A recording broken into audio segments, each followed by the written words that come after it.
aujourd'hui sont les grandes gueules de la politique qui sont avec nous. Nous sommes avec monsieur Yann Brossa, maire adjoint à la mairie de Paris. Bonjour. Bonjour. Frédéric Espagnac, sénatrice socialiste des Pyrénées-Atlantiques. Bonjour. Bienvenue.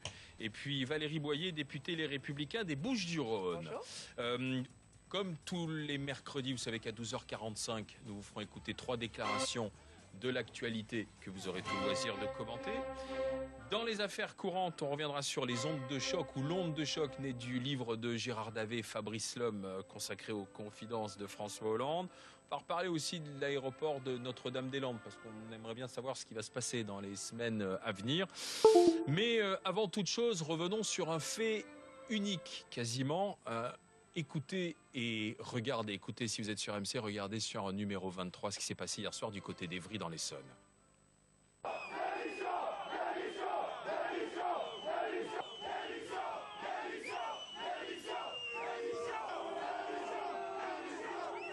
La voiture entourée par les policiers est celle de Jean-Marc Falcone. Jean-Marc Falcone, ce n'est pas n'importe qui, c'est le directeur général de la police nationale, le patron des flics, conspué par ses propres troupes. Oui, Jean-Marc Falcone, en fait, voulait aller à la rencontre des responsables policiers à Ivry, dans l'Essonne. Et on a vu donc plusieurs centaines de policiers et de police rassemblés pour soutenir leurs collègues menacés de sanctions après la manif surprise et sauvage sur les Champs-Élysées. Et vous l'avez entendu, ils ont largement sifflé et appelé à la démission de leur patron, qui a pu difficilement quitter les lieux. Bernard Cazeneuve, qui semble-t-il se rend compte qu'il y a un vrai problème, a décidé de rencontrer cet après-midi les syndicats de policiers, même si cette fronde des policiers échappe totalement aux syndicats. Elle a été organisée, non pas à l'appel des syndicats, mais à l'appel de SMS reçus ici ou là par des policiers, envoyés par des policiers de l'Essonne. Il y a une vraie fronde, il y a des scènes qu'on n'avait pas vues depuis très longtemps. Que faut-il faire? Quelle est la bonne réponse? Valérie Boyer. Est-ce que déjà vous soutenez les policiers? Bah écoutez, je les comprends. Je comprends qu'aujourd'hui, ils soient exaspérés. Alors c'est vrai que c'est inédit, parce que des policiers qui vont contre leur devoir de réserve, qui manifestent de cette façon, c'est quelque chose d'inédit, mais je crois que ça traduit un malaise extrêmement profond de la police, à qui on a promis beaucoup et à qui on n'a pas donné grand-chose, d'une part. Je crois qu'il y a un problème de peur de ce qui se passe aujourd'hui, avec ce qui s'est passé à Viry-Châtillon, qui est particulièrement inquiétant, mais avec ce qui s'était passé aussi précédemment, quand il y avait eu pendant des semaines et des semaines les nuits debout, et puis bien évidemment ces affiches nauséabondes de la CGT, qui les décrédibilisait, qui les discréditait, qui les insultait, qui était une incitation d'ailleurs à la violence envers la police. Et puis je pense qu'il y a aussi un malaise par rapport aux missions, et puis un autre malaise également dans le couple police-justice. Et tout ça fait que les policiers en ont ras-le-bol. Et il y a eu des paroles extrêmement fortes et très violentes qui ont été tenues, où il disait que la vie d'un policier valait moins que celle d'une racaille. C'était sur toutes les chaînes hier, pour reprendre les propos d'une policière, je crois, qui s'était exprimée anonymement. Donc tout ça est très compliqué. On a refusé aussi d'avoir le débat sur la légitime défense pour les policiers. Eh bien aujourd'hui, je crois qu'on paye les conséquences. Les policiers ont été des cibles dans les attentats. On leur a fait faire des gardes statiques avec leurs collègues des forces de l'ordre. Pas toujours efficace, ces gardes statiques, non parce que ça seulement mobilise beaucoup pas de efficace, policiers. Ça les mobilise. Ils font énormément d'heures sup. Leur vie de famille est complètement chamboulée. Les heures sup ne sont pas payées ou mal payées. Et puis les moyens de la police sont accablants. Je crois qu'à un moment donné, il faut se rendre compte que dans beaucoup d'endroits, les moyens des commissariats, ça fait sourire etc. Frédéric Espagnac quand vous parlez des moyens. Je pense qu'on va rappeler ce qui s'est passé sous le quinquennat Sarkozy. Oui, tout à fait, mais je pense que la situation était totalement différente. Est-ce qu'on vivait sous la menace d'attentats sous le quinquennat? Merah, c'était sous le quinquennat Sarkozy. À quelques semaines Boyer, de la fin du quinquennat. Sincèrement, vous soutenez un candidat à l'élection présidentielle qui propose la suppression de postes de 600 000, pardon, non, pas dans la police, 600 000 fonctionnaires. Pas dans la police. Vous voulez me faire croire, vous foutez du monde. Vous voulez me faire croire que parmi les 600 000 postes de fonctionnaires que François Fillon veut supprimer, il n'y aura pas un seul policier? Oui, je vous vous avez expliquer. soutenu un gouvernement qui a supprimé 13 500 postes de policiers. Mais et combien vous en avez créé depuis que vous en avez promis? On est aujourd'hui 390, selon Didier Migaud, 390. Comment est-ce que vous pouvez, dans une même phrase, dire à la fois que vous soutenez les policiers qui sont en ce moment mobilisés regretter la baisse des moyens en matière de police et dans le même temps avoir soutenu un gouvernement qui a supprimé 13 500 postes de policiers. La situation est totalement... Et vous ne pensez pas qu'on paye aujourd'hui Et vous ne pensez pas qu'on paye aujourd'hui ces suppressions de postes? Pas seulement. On paye, mais pas simplement ça. C'est une évidence. Alors, voilà, je crois qu'il y a plusieurs choses. Il y a à la fois, je vais rejoindre Yann Brossard, il y a à la fois le bilan, et la question n'est pas de renvoyer... Simplement déjà sur ce que font les policiers. Est-ce que, déjà les missions. Falcon a dit cette manifestation sur les Champs-Élysées, c'est inacceptable, il faudra des sanctions. Vous partagez ce que dit Falcon? Aujourd'hui, l'émoi des policiers, on peut tous le partager, je crois qu'autour de cette table. En même temps, c'est vrai qu'il y a les règles dans la République, et en même temps, les événements qui se sont passés sont tellement inimaginable et inacceptable. Enfin, voir ces deux policiers dans cet état aujourd'hui, je peux comprendre l'émoi général. En même temps, je crois qu'il y a deux choses. Il y a à la fois, vous l'avez dit, et je crois que c'est important, Bernard Cazeneuve, il ne découvre pas, me dites pas ça. Enfin, je veux dire, je crois qu'il y a quand même un ministre qui, de ce point de vue-là, est exemplaire. Bernard Cazeneuve a, je crois, été à leur côté à tout moment. Il s'est battu sur le budget, en tout cas de la police. Il s'est battu pour que les moyens, à la fois humains et matériels, soient renforcés. Non, c'est pas suffisant, sinon il n'y aurait pas cette colère. Écoutez, évidemment que c'est pas suffisant, mais enfin, je vous rappelle d'où on part, donc on va y venir quand même. Non, mais attendez, c'est bon, ça fait 5 ans maintenant. On va pas nous faire Sarkozy, alors non, mais je ne vais pas revenir à Sarkozy. Il y a, écoutez, on en revient malheureusement dans les investissements. C'est pas seulement une question de moyens. Il faut bien les écouiter, les policiers. J'ai bien compris. De considération. Ils parlent de mission. On parle de mission, on parle de considération. Je vous rappelle quand même, le gouvernement aussi a mis en place des mesures sur les qualités de travail, en tout cas, pour aussi revaloriser ce qu'on a dit tout à l'heure sur les heures supplémentaires, sur revaloriser un certain nombre de choses, les conditions de travail. Donc ça aussi, ça a été mis en œuvre, et peut-être qu'il faut aussi saluer ce travail-là qu'a fait Bernard Cazeneuve. Ça suffit pas, c'est indéniable. On revient quand même aux conséquences de la RGPP de Nicolas Sarkozy, et même si vous voulez pas l'entendre, je suis désolée, malheureusement... Si, je veux bien l'entendre, mais on en revient 5 ans plus tard... c'est pas la réponse, ce n'est pas suffisant. Bien sûr que ce n'est pas... Sarkozy, mais c'est pas ce que je suis en train de vous dire, mais quand j'entends ce que dit... Et puis on fait ça autre chose. Écoutez, c'est pas ce que je suis en train de vous dire. Ce que je suis en train de vous dire, je vous ai écouté, donc vous m'écoutez, c'est la moindre des choses. La réalité aussi aujourd'hui, c'est que quand j'entends ce qui est proposé, on a une prise de conscience générale à avoir, quels que soient nos partis politiques. Et on ne peut pas dire les uns et les autres, il ne s'est rien passé avant, et en l'occurrence, on va continuer à trancher. Prenons un exemple concret, les gardes statiques. Beaucoup de policiers disent que ça ne sert à rien. Elles ont déjà évolué, les gardes statiques. Vous savez bien que des décisions ont été prises dans ce sens-là pour que, justement, il recommence à y avoir, justement, une dynamique. Pourquoi? Parce que ça a été observé. Et bien sûr que, enfin, je veux dire, moi-même, devant le Sénat, la mairie de Paris et ailleurs, on est tous, voilà, je veux dire, on va tous à leur rencontre. Parce qu'on leur doit beaucoup à ces hommes et ces femmes. La légitime défense, c'est un vrai débat aussi. La légitime défense des policiers. Oui, absolument. Pour l'instant, vous avez refusé de voir le dossier. Écoutez, on va voir ce que va dire Bernard Cazeneuve cet après-midi. Vous aurez évolué là-dessus? Je ne sais pas. Je l'espère en tout cas. Je vais voir ce que va dire Bernard Cazeneuve cet après-midi.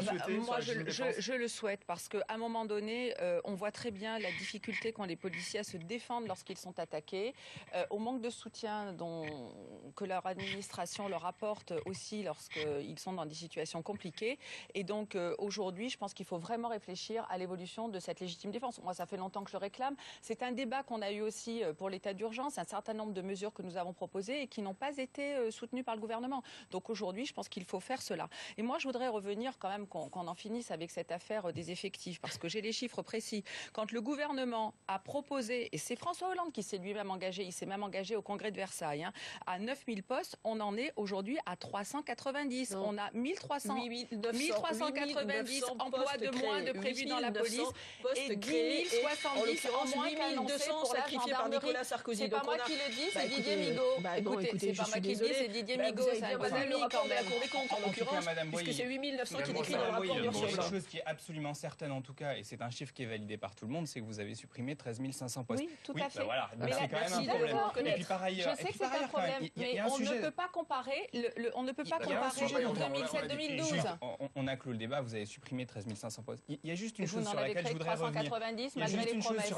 D'ailleurs, moi je ne soutiens pas ce gouvernement, mais en l'occurrence, je pense qu'on n'a pas créé suffisamment de postes. Mais ce qui est sûr, c'est que vous avez supprimé 13 500 postes. Je voudrais quand même revenir sur une chose, c'est que les fonctionnaires de police, comme les autres fonctionnaires d'ailleurs, ont subi depuis des années maintenant le gel du point d'indice. Et quand on sait qu'un fonctionnaire commence sa carrière à 1 350 €, un fonctionnaire de police, je dis que c'est un problème. Et qu'on ne peut pas à la fois dire qu'on compte beaucoup sur les policiers, confier des missions de plus importantes aux policiers et dans le même temps les payer aussi mal. Et je pense que la question de la rémunération des policiers est une vraie question parce que, on le veuille ou non, la reconnaissance, elle passe aussi par la voie. Vous aviez condamné la fiche de la CGT ?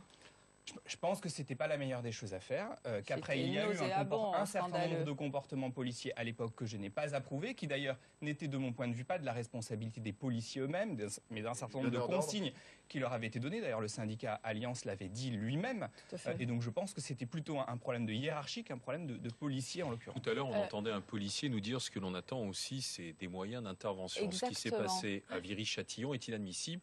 Et ce policier Surveiller déclarait une caméra vidéo. on est là pour surveiller une caméra, on sait ce qui se passe dans ces cités, donnons-nous les moyens d'intervenir. Mais ce policier a ajouté, il n'était pas syndiqué, on ne veut pas nous laisser faire parce qu'on ne veut pas d'incidents, on ne veut pas qu'il y ait d'émeutes et on ne veut pas de problèmes avec les banlieues avant l'élection présidentielle, Frédéric Espagnac. Non, je ne crois pas que c'est pas une histoire d'élection présidentielle. C'est tout simplement, on connaît l'embrasement des banlieues et les conséquences que tout ça peut avoir au quotidien. Donc on a déjà vécu ça, qui est on doit rétablir l'ordre dans les quartiers. En l'occurrence, que le gouvernement soit assez strict, ce qui me paraît assez logique dans les mesures, en tout cas la ligne directrice portée envers les policiers, et en même temps, encore une fois, les effectifs ont été renforcés, par exemple à Essonne avec 102 policiers. Là aussi, les moyens, on parlait à la fois d'intervention matérielle ont aussi été renforcés. Les questions, vous l'avez dit, de caméras, là aussi, sont en progression.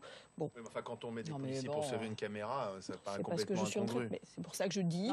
Augmentation des effectifs sur le terrain, c'est une réalité. Augmentation des moyens d'intervention et de protection, surtout, de ces policiers. Et ça a été acté. Je rappelle que, par exemple, l'an dernier, on a racheté 30 000 gilets pare-balles, ce qui était indispensable. Voilà, tout ça se fait. Est-ce que c'est insuffisant? Sans doute. Est-ce qu'on est d'accord tous sur la revalorisation de ces fonctionnaires et du salaire de ces fonctionnaires? C'est indispensable. Mais la Grande Borne, le quartier de la Grande Borne, c'est pas une découverte. Oui. Ça fait des années. Ni celui-ci, ni les autres, d'ailleurs. Non, mais c'est vous qui êtes au pouvoir. Non, mais moi, je suis là pour vous embêter. Moi, je suis parlementaire.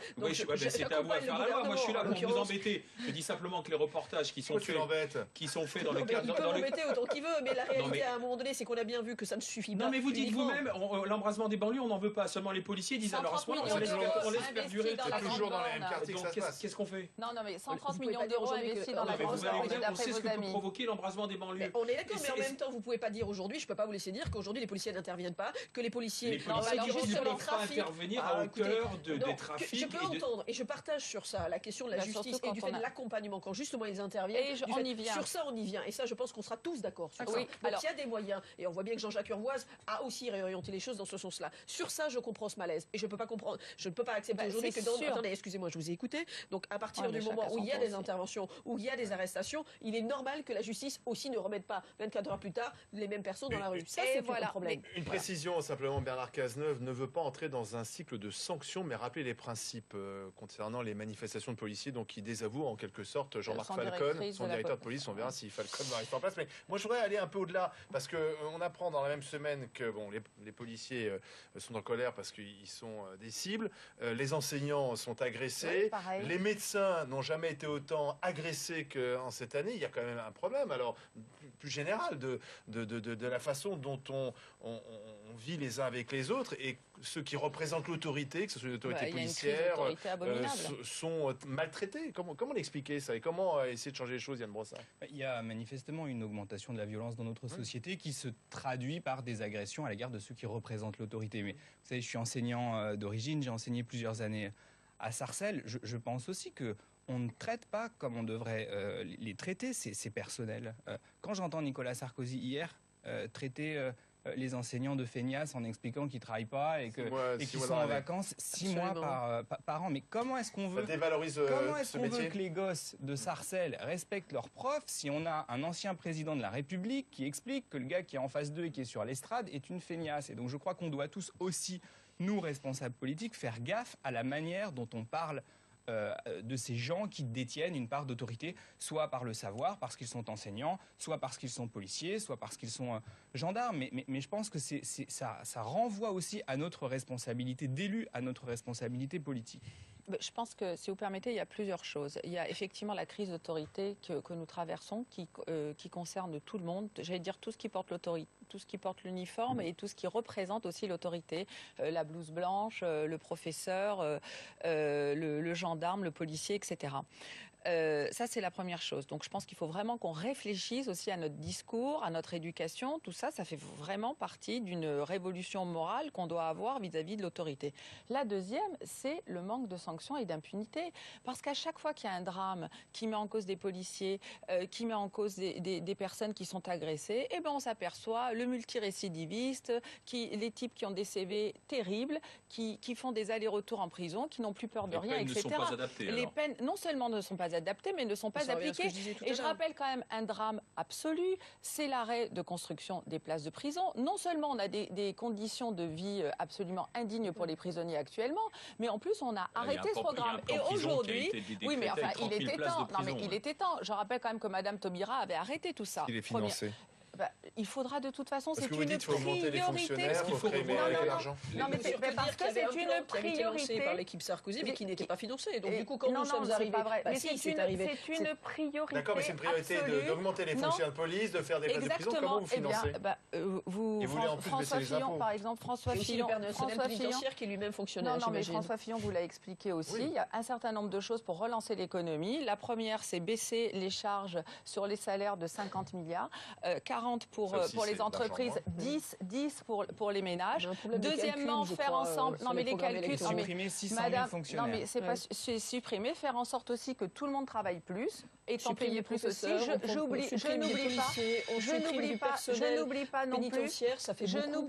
n'oublie pas non plus que effectivement les conditions de travail de nos fonctionnaires aussi sont extrêmement dégradées avec les 35 heures.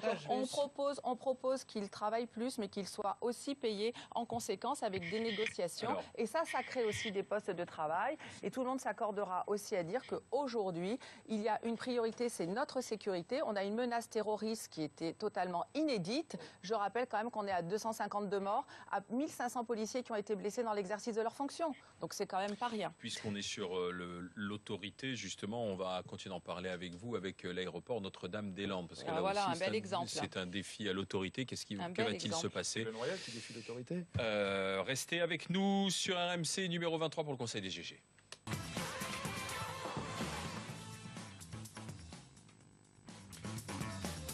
En direct sur RMC numéro 23, le Conseil des GG avec la sénatrice socialiste Frédérique Espagnac, avec Valérie Boyer, la députée Les Républicains, et Yann Brossat, maire adjoint communiste à la mairie de Paris. Dans les affaires courantes, on parlait d'autorité de l'État. Il y a le cas Notre-Dame-des-Landes. Alors, sans refaire l'histoire et rappeler que ça fait 50 ans que ça dure, le dossier Notre-Dame-des-Landes, on est aujourd'hui face à un problème. Manuel Valls qui dit l'évacuation devra avoir lieu, puisque la consultation a approuvé la construction de l'aéroport, mais on a une ministre de l'écologie qui, elle, dit non, surtout pas, il ne faudra pas qu'il y ait d'affrontement. Oui, Ségolène Royal est contre cet aéroport, c'est un secret pour personne, mais elle est contre également une évacuation musclée de la police. Elle estime que ça sera un problème et donc elle défie en quelque sorte Manuel Valls sur ce terrain publiquement.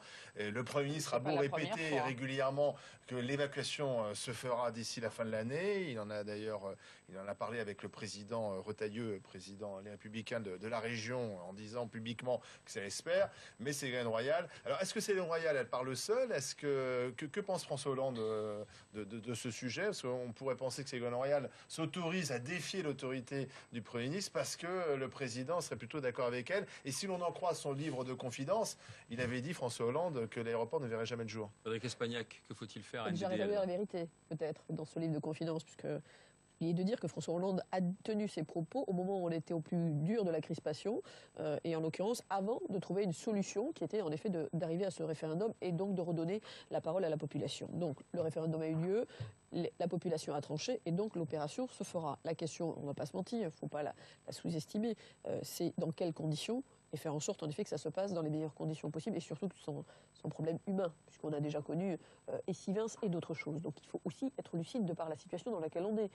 Maintenant, en aucun cas, l'opération est remise en cause et je pense qu'il faut trouver en effet une opération de police qui de fait sera complexe à mener, mais qui doit être menée le moment venu. Donc il faut évacuer la ZAD. Elle se fera. C'est la décision qui a pris. Mais d'ici à la fin de l'année? Écoutez, c'est pas à moi de l'annoncer. Mais à partir du moment, je crois que même Ségolène Royal, lundi, est rentrée dans le rang, de ce que j'ai compris. Yann Brossat. Je ne vais pas faire de langue de bois. Sincèrement, je n'étais pas fan de ce projet de Notre-Dame-des-Landes. Après, je suis élu de Paris et je considère que c'est aux gens de choisir. En l'occurrence, il y a eu un référendum. Donc de mon point de vue, c'est pas tellement un sujet d'autorité de l'État, c'est d'abord un sujet de démocratie. Dès lors qu'il y a un référendum, qu'il y a un vote, qu'il y a une majorité qui se dégage. Mais d'accord, mais enfin, la seule question, à ce moment-là, il ne fallait pas l'organiser si c'est pour ne pas en tenir compte. Voilà. Il y a eu un référendum, on respecte ce que les électeurs ont dit majoritairement. Ce que je trouve un peu hallucinant, c'est qu'une ministre se permette de dire autre chose, non pas seulement que ce que dit le président de la République, mais différemment de ce que la population a dit à l'occasion de ce référendum. Ce qui n'est pas très étonnant d'ailleurs de la part des socialistes, excuse-moi Frédéric, mais enfin, notamment pour la démocratie participative. Exactement, mais notamment sur l'Europe, on a vu qu'un certain nombre de référendums ont eu lieu et qu'on n'a jamais tenu compte de ce que les gens ont majoritairement dit. Mais donc je pense qu'on doit respecter ce que les électeurs ont dit dans les urnes, sinon ça ne sert à rien de faire des consultations. S'il y avait une illustration des difficultés de l'autorité de l'État, je pense que Notre-Dame-des-Landes serait un exemple parfait. Déjà, le président de la République fait une consultation, un référendum pour appliquer la loi. Déjà, c'est hallucinant parce qu'il n'est pas capable de régler la situation.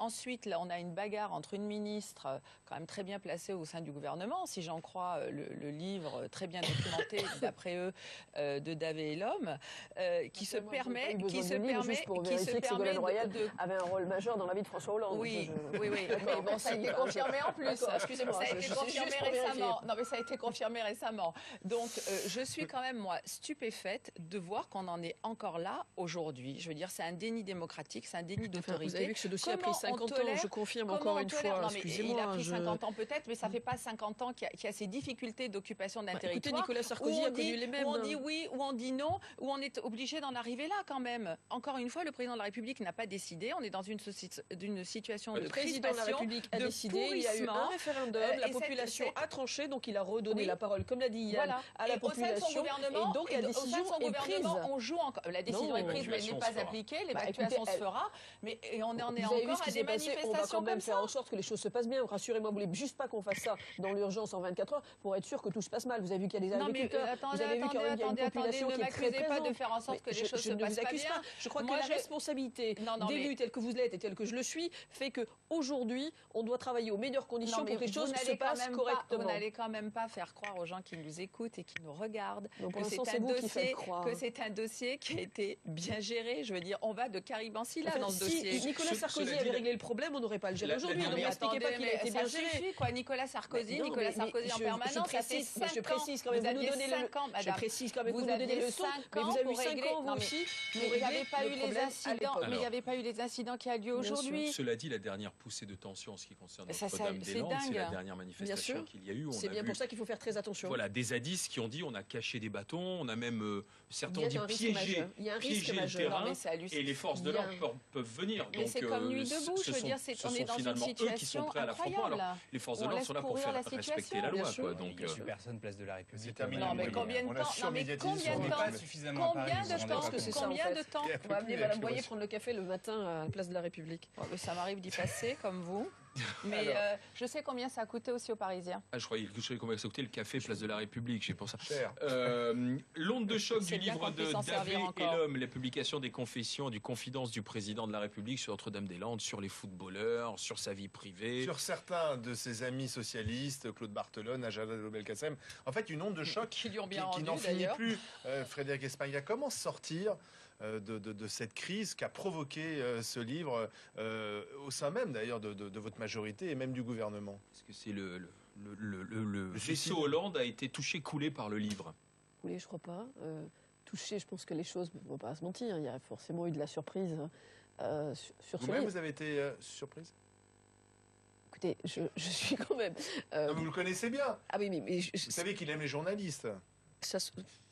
Ce propos vous appartient, je précise. En tout cas, il les fréquente beaucoup. Bon, on va faire simple. On a tous autour de la table, certains d'entre vous le connaissent, et en même temps, tous les journalistes politiques rencontrent des hommes politiques. Qu'est-ce qui se passe? On connaît en général ce genre d'entretien. Il se passe l'entretien direct qui est on, avec les magnétos, et puis à la fin, c'est bon, ok, maintenant on a tout arrêté, et puis on va quand même se dire les choses. Vous n'êtes pas monsieur le président de la République, ou monsieur le député, ou monsieur le maire adjoint, vous nous avez pas dit ça, mais bon, entre nous. Bon, et quand on reprend que ces propos-là, C'est Non, une chose. mais Après, on est libre. c'est- Attendez, on est libre de pas les prononcer. Ils ont été certains prononcés, d'autres pas. 100 heures. Je vous ai écouté. Je vous permettez, je répondrai puis vous réagirez après. Juste. C'était une erreur quand on est président de la République de faire ça, de Écoutez, se moi, confier autant, j'observe. alors qu'on est encore en fonction. Hein. Bon, je crois qu'il y a deux choses. Mitterrand l'avait fait dans son temps avec Jean-Pierre Elkabbach, on se rappelle tous. Pas Là, le même niveau. Post-mortem. une chose. D'une part, et puis. Je peux Oui, allez-y, je vous Merci. en prie. Donc on était dans un visiblement contrat qui était que ce livre devait sortir à la fin du quinquennat. On n'est pas à la fin du quinquennat. Il y a eu une accélération indéniablement. C'est pas ce Je qu'il dit, précise que le président, écoutez, le président de la République l'a reçu mardi soir, ce livre, et avec l'annonce officielle qu'il sortait jeudi. Bon, donc là aussi, je pense qu'il y a aussi un contrat. Après, pour le reste, est-ce qu'on l'a lu, ce livre?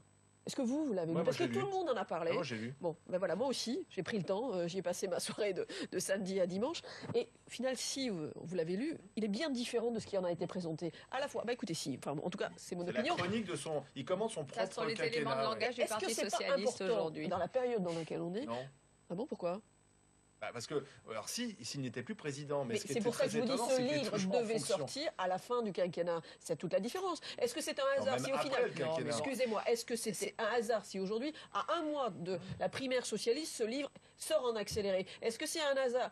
Vous avez cité les principaux, la magistrature, les footballeurs, tous ces points-là Ah, mais sont si, complètement tournés en David L'homme sans distorsion. service commandé pour qui Non, alors pas personne. Je Bah, dis pour juste, eux-mêmes. en l'occurrence, Oui, écoutez, pour leur boulot. même Ils eux, sont journalistes, ils sont pas. eux-mêmes oui, mais l'ont enfin, dit. eux-mêmes n'ont pas respecté la parole qui a été donnée. C'est Ah, un bah, c'est souci. pas ce qu'ils disent, Et hein. eux-mêmes, écoutez, c'est peut-être pas ce qu'ils disent. Enfin, ils n'ont pas Il y dit a ça pas de tout le consigne, monde. en tout cas. L'occurrence, ce qui était amusant même ce week-end avec M. Lucchini, quand il leur dit mais est-ce que vous êtes fiers de vous? Il y avait des yeux baissés dans le fait aussi acquiescer sur le fait qu'ils n'avaient À pas la respecté limite, le on en est contrat plus là. qu'il y avait entre le président de la Frédéric, République et on eux. n'en est plus à ce niveau-là. C'est pour ça que je dis Maintenant, le mal très est fait, j'ai clairement. envie de dire.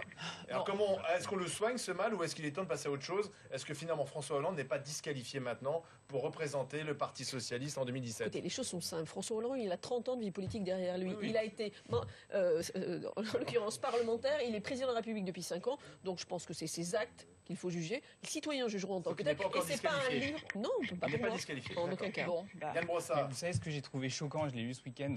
Ce que je trouve choquant, et je pense que ce que beaucoup de gens trouvent choquant, c'est le contraste entre la légèreté du bavardage et le poids du bilan.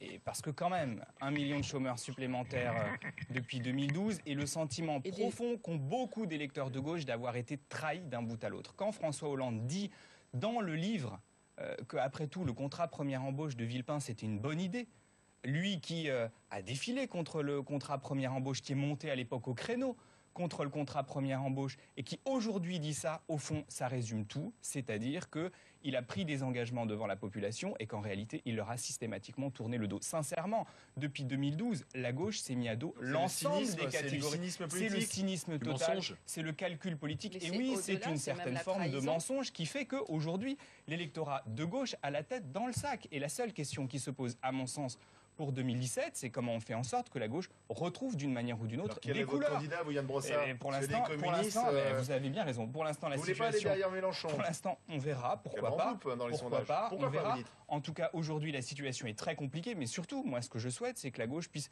se réunir autour d'un candidat qui porte des valeurs de gauche. Et évidemment que Hollande ne peut pas être ce candidat-là. Il est disqualifié pour vous. Évidemment qu'il est disqualifié. Il est cramé de chez cramé parce que la politique qu'il a menée est l'exact inverse de ce pourquoi il a été élu. Comme hier, bon, ça. Et à un moment donné, les électeurs, les électeurs n'ont pas une mémoire de poisson Non, mais rouge. c'est pour ça. Donc, moi, je leur fais confiance. Et sur une bah, chose. Attends, juste sur le Pardon. cramé de chez cramé, allez-y, Madame Espagnac, puis je vous donnerai. Non, mais juste, en l'occurrence, il n'est pas. Enfin, Yann a remarqué quand même que nous avions une primaire. Donc, je pense qu'il ne faut pas être inquiet de ce point de vue-là, puisque si les électeurs ne veulent pas voter François Hollande, ils le sortiront. Donc, je crois qu'il n'y a pas d'inquiétude à avoir le fait que François Hollande soit candidat. Laissons tout simplement les électeurs de gauche choisir.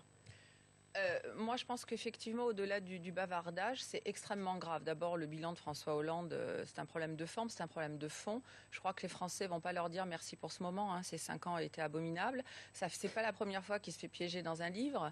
Il y a eu le cataclysme Trier-Villers qui montrait, j'allais dire, une intimité abominable. Il en est pas responsable du livre.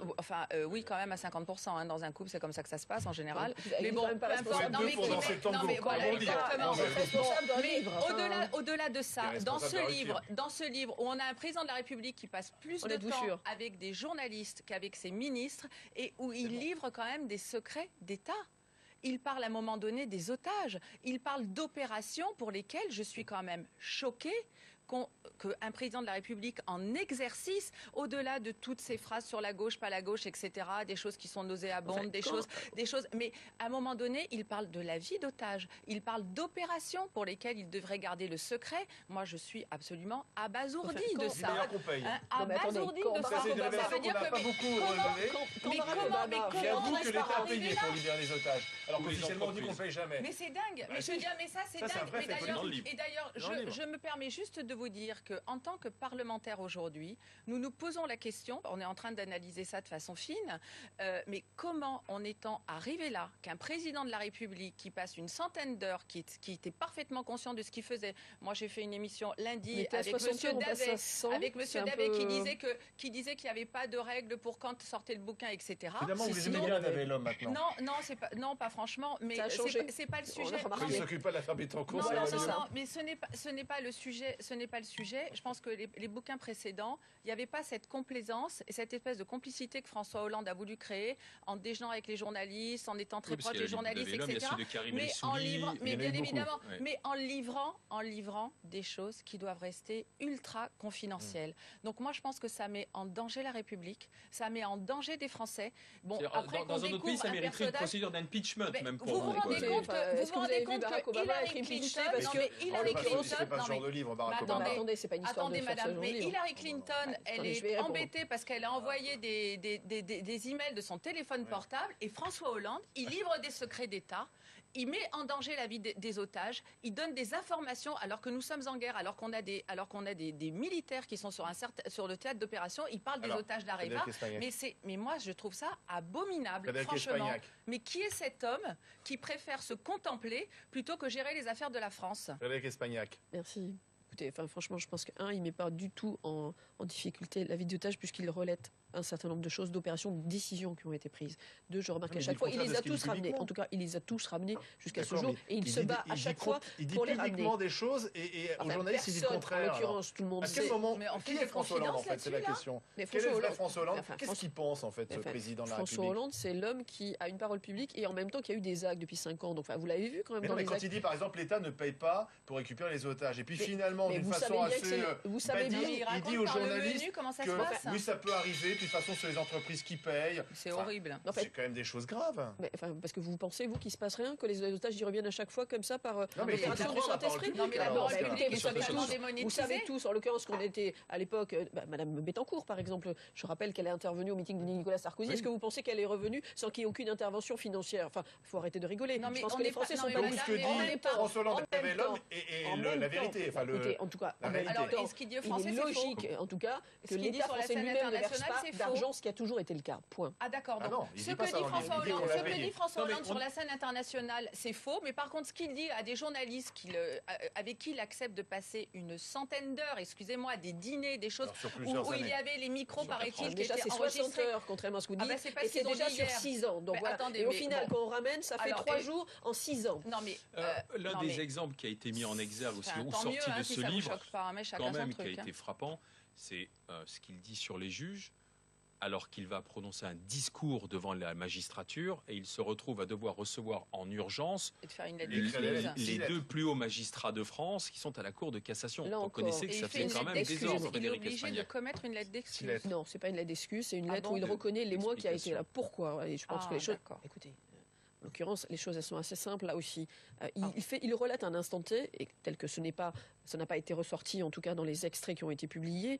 En gros, le lendemain ou le surlendemain de l'intervention de Madame la ministre Christiane Taubira à l'époque, qui va se justifier sur la mise sur écoute de Nicolas Sarkozy, ancien président de la République. C'est quand même ça, l'épisode flagrant. L'épisode flagrant, c'est quoi? C'est qu'à un moment donné, cette ministre, qui à aucun moment est intervenue dans cette décision, se sent obligée, ou en tout cas est obligée d'aller sur un plateau télé, se justifier sur une décision dont elle n'est pas responsable, et les personnes qui ont pris ces décisions, en l'occurrence certains magistrats qui ont décidé de mettre sur écoute, eux ne l'ont pas soutenu et n'ont même pas dit qu'en effet, l'indépendance de la justice avait été respectée. Voilà, donc c'est ça, c'est dans ce sens-là qu'il y a un étonnement et que ce soir-là, sans doute, en faisant état d'une situation, il y a une colère du président de la République qui dit, mais enfin, voilà. Non, mais la discrétion, parce que j'entendais Jean-Pierre Chevènement demander aux religieux d'être discrets. On a envie de demander au président de la République d'être discret. Non, mais attendez, sur cette question-là, il faut aussi être en transparence. C'est arrivé à la même époque. Je suis désolée, c'est arrivé à la même époque avec Henri Nallet, c'est même arrivé à la même époque avec Badinter. Voilà, donc il y a aussi à un moment donné une prise de conscience de dire, si, écoutez, Yann Brossat qu'on n'a pas entendu. Attendez, madame Boyer. Là, on bavarde, mais en réalité, il y a quand même une exaspération des gens qui atteint un niveau mais délirant. Tu es comme moi élu local, tu vois des gens, tu rencontres des gens qui ont porté la gauche au pouvoir en 2012 en se disant que leur vie allait changer, que les magistrats allaient être respectés, que le pouvoir d'achat allait augmenter. Est-ce qu'ils n'ont pas été respectés, les magistrats? L'indépendance de la justice a été renforcée. Que l'emploi allait être relancé. Aujourd'hui, on a quand même une situation où les gens ont l'impression d'avoir été trahis de A à Z. Et honnêtement, ils ont raison, parce que toute la politique qui a été menée depuis 2012 est une politique qui ne va pas du tout dans le sens des intérêts des milieux populaires. Le même bilan, ça c'est indéniable, mais enfin tu peux pas dire. Il y a des faits, 1 million de chômeurs, c'est un fait. Écoute, en tout cas, les chômeurs, les jeunes qui diminuent, 1 million de chômeurs de plus, c'est un fait. 11% de la population active au chômage. Moi, je voudrais dire quand même une chose, c'est qu'on a un président de la République qui est le commentateur de l'actualité, qui est le commentateur de sa propre vie. Je trouve ça incroyable. Et aujourd'hui, le résultat est tel qu'il n'y a que 14% des Français qui ont envie que François Hollande se présente à la présidence de la République et que la gauche est obligée de penser à une primaire ou plusieurs primaires. C'est quand même quelque chose d'incroyable. On en est arrivé à une situation de dégradation de la parole publique, une dégradation. À cause d'une dégradation, on passe une primaire parce que c'est. Bah non. Écoutez, si c'était évident, il serait candidat directement. Mais d'ailleurs, la gauche se propose parce qu'on a installé au Parti socialiste les primaires. Mais non, mais non. En janvier dernier, il a décidé. Mais même vous n'y croyez pas. Si François Hollande aujourd'hui était populaire, avait un bilan incontestable, on ne se poserait pas la question, il serait candidat sans passer par la primaire. Et tout le monde se mettrait derrière lui. Je vais vous expliquer pourquoi. Parce qu'on a des règles au Parti socialiste, figurez-vous. Et les règles font qu'aujourd'hui la primaire est obligatoire même pour un président socialiste. Sauf que c'était pas évident. Sauf que c'était pas évident. Il y a eu discussion et Cambadélis a finalement convaincu Hollande d'y aller. On aurait dû faire un congrès pour montrer qu'en gros il demandait qu'on change les règles. Donc déjà tout le monde aurait dit une manipulation de François Hollande. Ça me fait de la peine. Même vous n'y croyez pas. Vous ne pouvez pas parler à ma place en l'occurrence. Moi je vois votre visage. Non, regardez bien. Moi ça va. Soyons sérieux, il faut quand même qu'on soit lucide. Jamais la gauche n'a été dans cet état-là depuis des années. Aujourd'hui, la gauche tout mouillée au premier tour de l'élection présidentielle, c'est 30% des voix. 30% des voix. Comment est-ce qu'on en est arrivé là? Comment est-ce qu'on est passé d'une situation où la gauche faisait 52% à 30%? Non, parce que évidemment ça désespère l'ensemble de l'électorat de gauche aujourd'hui. Et c'est à ça qu'on doit s'atteler. Je pense que c'est nos discussions qui doivent les désespérer de ce que j'entends. C'est plutôt le bilan de Hollande. Frédéric Espagnac et Valérie Boyer. Vous restez avec nous encore pour terminer ce Conseil des GG avec dans un instant 3 déclarations, 3 personnalités, 3 faits issus de l'actualité. Vous allez bien sûr commenter avec nous les 3 déclarations choc pour terminer ce Conseil des GG en direct sur RMC et en direct sur numéro 23.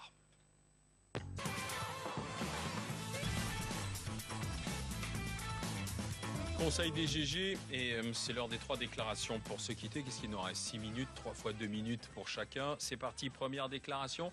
C'est pour vous, Yann Brossat. On va parler de cet engin incendiaire jeté dans le 16e arrondissement contre les locaux en cours d'achèvement de construction qui doivent accueillir des SDF.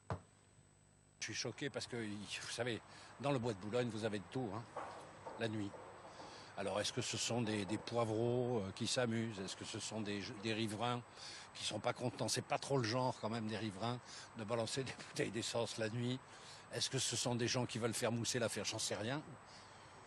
Vous savez, quand on est maire et député, on n'est choqué par rien, mais je trouve ça scandaleux.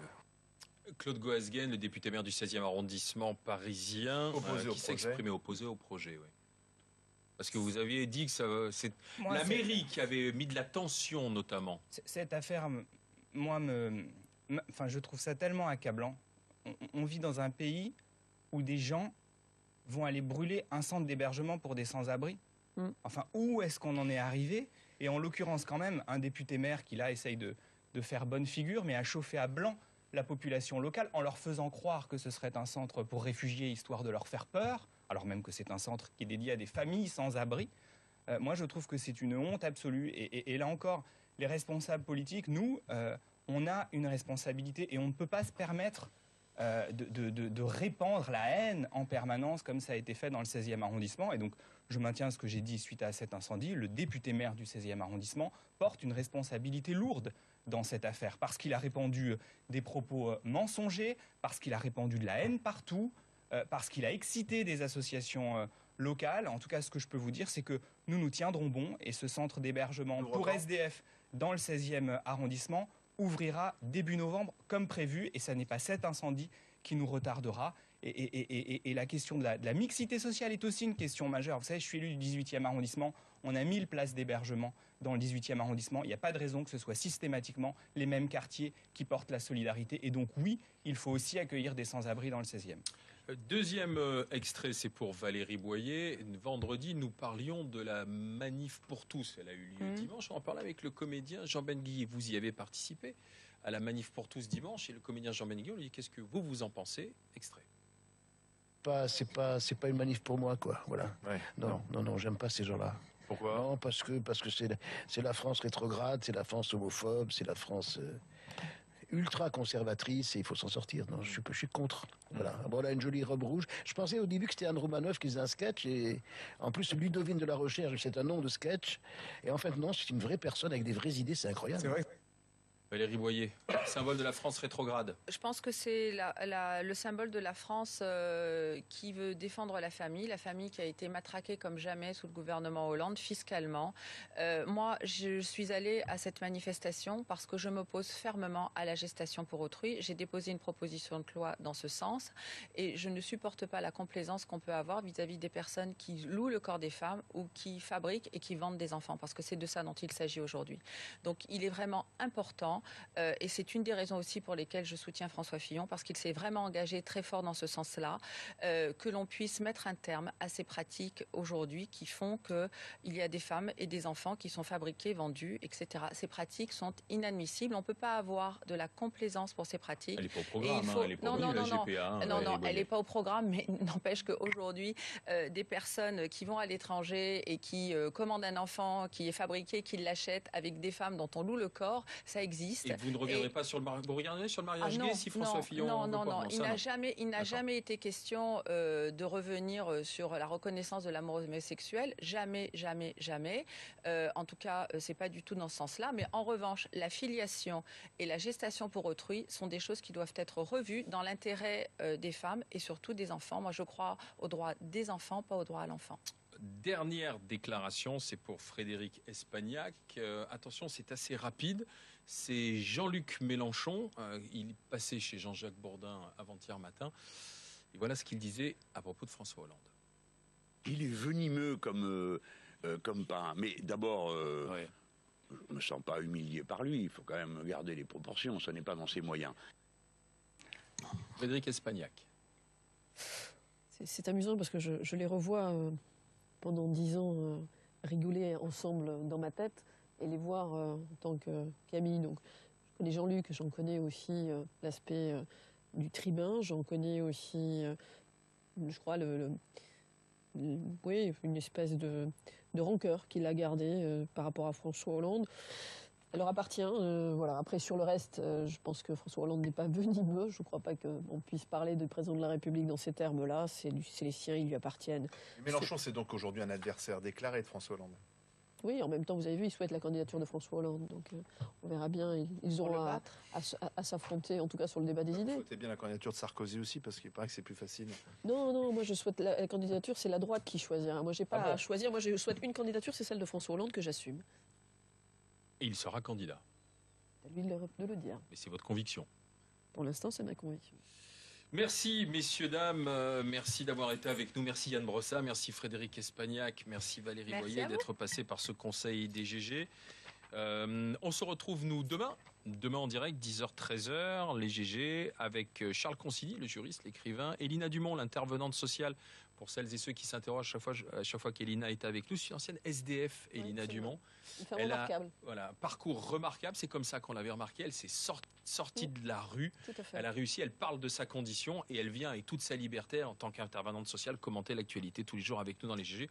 Et puis nous serons avec Karim Zeribi et demain le grand oral des GG avec Raphaël Glucksmann, le philosophe, l'essayiste, auteur de Notre France, dire et aimer ce que nous sommes. C'est aux éditions. Voilà, c'est comme ça qu'il se présente. Il est pour davantage. Vous lui passerez le bonjour. Ah bon? Ouais. Il est pour. C'était un bon élève. C'était un très bon. Il était meilleur que moi en philo en tout cas. Donc Raphaël Glucksmann, le philosophe, Consigny Dumont et Zeribi demain. Dans les GG, en direct sur RMC et sur numéro 23, coup d'envoi à 10h et on tire le rideau tous les jours à 13h. Bonne journée.